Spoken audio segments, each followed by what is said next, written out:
Assalamualaikum warahmatullahi wabarakatuh.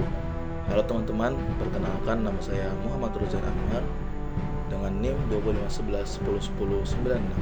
Pada kesempatan kali ini, saya akan mengerjakan tugas ujian akhir semester, yakni berupa tugas video. Dan pada video ini saya akan menjelaskan tentang sejarah pendidikan Islam pada masa penjajahan Jepang di Indonesia. Yang pertama, perlu kita ketahui apa tujuan Jepang datang ke Indonesia. Kedatangan Jepang ke Indonesia tidak dapat dilepaskan dari kepentingan politik, ekonomi, dan militer. Jepang pada awal 1940-an sedang berada dalam kondisi perang besar melawan Amerika Serikat dan sekutunya. Untuk memenangkan perang Pasifik, Jepang membutuhkan sumber daya alam yang besar, terutama minyak bumi, bahan bakar pesawat, dan komoditas yang lainnya. Indonesia, khususnya Sumatera dan Kalimantan, memiliki cadangan minyak yang melimpah, sehingga menjadi target utama pendudukan Jepang. Selain kebutuhan bahan baku, Jepang ingin menghapus demonisasi Barat di Asia Tenggara. Sebagai bagian dari propaganda, yakni kemakmuran bersama Asia Timur Raya, Jepang berusaha membangun citra sebagai negara pembebasan bangsa Asia dari penjara Barat. Namun ide ini lebih banyak berfungsi sebagai alat memperoleh dukungan rakyat Indonesia daripada komitmen nyata pada kemerdekaan bangsa. Tujuan lain Jepang datang ke Indonesia adalah untuk menguasai jalur strategis militer dan perdagangan. Karena Indonesia dianggap sebagai wilayah yang sangat strategis karena posisinya berada di antara Samudra Pasifik dan Samudra Hindia. Dengan menguasai wilayah ini, Jepang yakin dapat memperkuat posisinya di dalam peperangan serta memperluas pengaruh politiknya di Asia Tenggara.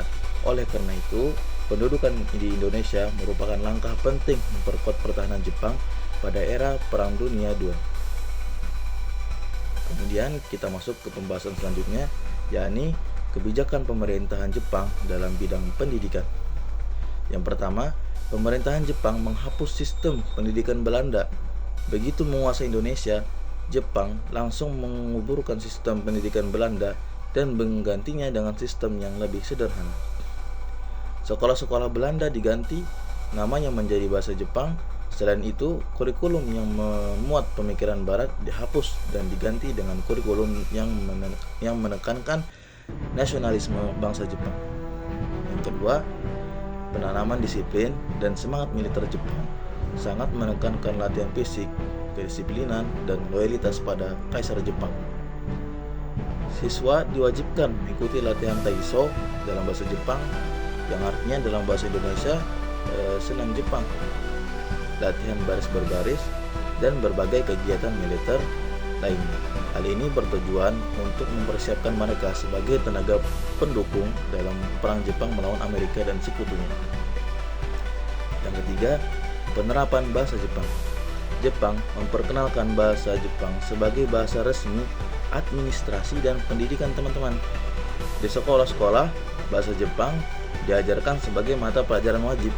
Namun, berbeda dengan Belanda yang meremehkan bahasa Indonesia, Jepang justru mengizinkan. Jadi Jepang mengizinkannya penggunaan bahasa Indonesia sebagai bahasa pengantar. Kebijakan ini membuat masyarakat semakin akrab dengan bahasa Indonesia sehingga memperkuat identitas nasional. Yang keempat, Jepang memberi ruang pendidikan Islam berbeda dari zaman Belanda. Pada zaman Belanda itu tidak diberi ruang untuk pembelajaran Islam. Sedangkan pada zaman Jepang, Jepang itu memahami bahwa dukungan ulama sangat kuat di tengah masyarakat Indonesia. Karena itu, Jepang memberikan ruang lebih luas kepada pendidikan Islam dan tokoh-tokoh agama untuk terlibat dalam kegiatan sosial, politik, dan pendidikan. Jepang mendirikan lembaga-lembaga seperti Sumobu, yang artinya kantor urusan agama, yang bertugas mengawasi dan mengatur pendidikan Islam. Kemudian kita masuk ke pembahasan yang selanjutnya lagi, yakni keadaan pendidikan Islam pada masa penjajahan Jepang. Yang pertama, pesantren berkembang kembali. Pada masa Belanda, pesantren dibatasi dan diawasi secara ketat. Namun Jepang memberi ruang cukup besar bagi pesantren untuk beraktivitas. Banyak pesantren kembali membuka kegiatan belajar setelah sebelumnya dibatasi. Kemudian madrasah berkembang cepat. Madrasah-madrasah Islam mengalami pertumbuhan signifikan karena Jepang memberikan izin pendirian lembaga pendidikan Islam baru. Madrasah yang sebelumnya sulit mendapatkan izin kini lebih leluasa mengembangkan kurikulum. Ketiga, pelajaran agama diperluas di sekolah umum. Pelajaran agama Islam mulai diajarkan lebih inisiatif di sekolah-sekolah negeri, yang mana hal ini memberikan peluang bagi pendidikan Islam untuk memperluas jangkauan pengaruhnya. Yang keempat, peran ulama meningkat. Ulama diberi kedudukan penting dalam struktur sosial Jepang.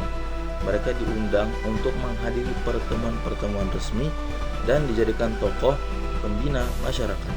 Hal ini meningkatkan posisi mereka dan membuka ruang untuk menyampaikan pengajaran agama kepada masyarakat luas.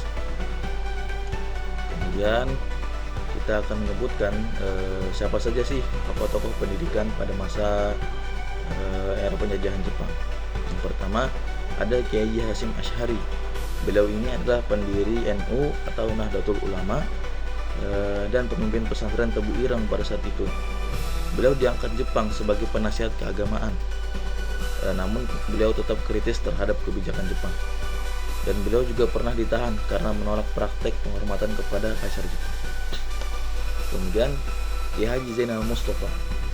Beliau adalah ulama Tasikmalaya yang menolak keras kebijakan Jepang, terutama Seikere, dan beliau juga memimpin pendidikan pesantren sekaligus menggerakkan perlawanan umat Islam.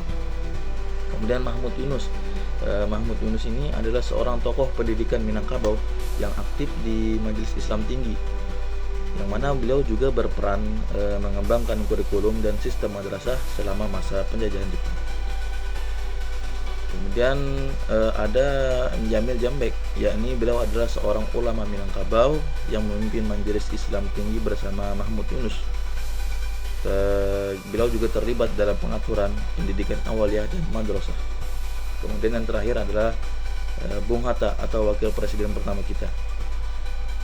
Beliau terlibat dalam pendirian sekolah tinggi Islam pada masa penjajahan Jepang, dan juga beliau mendorong pendidikan Islam modern dan pendidikan tinggi Islam pertama di Indonesia. Kesimpulan dari materi yang kita bahas hari ini adalah bisa kita simpulkan bahwa pada masa pendudukan Jepang itu teman-teman, pendidikan Islam mendapatkan ruang yang lebih luas dibandingkan masa kolonial Belanda. Pesantren, madrasah kembali berkembang, sementara ulama diberi peran penting dalam masyarakat, meskipun kebijakan Jepang lebih didorong oleh kepentingan propaganda dan kebutuhan perang. Perubahan ini tetap memberikan dampak positif bagi pertumbuhan pendidikan Islam. Perkembangan pada masa tersebut kemudian menjadi dasar penting bagi pembentukan sistem pendidikan Islam setelah Indonesia merdeka. Mungkin itu saja yang dapat saya sampaikan teman-teman. Kurang lebihnya mohon dimaafkan jika ada kesalahan itu murni dari diri saya, sedangkan yang benar datang dari Allah Subhanahu wa taala. Bila taufiq wal hidayah. Wassalamualaikum warahmatullahi wabarakatuh.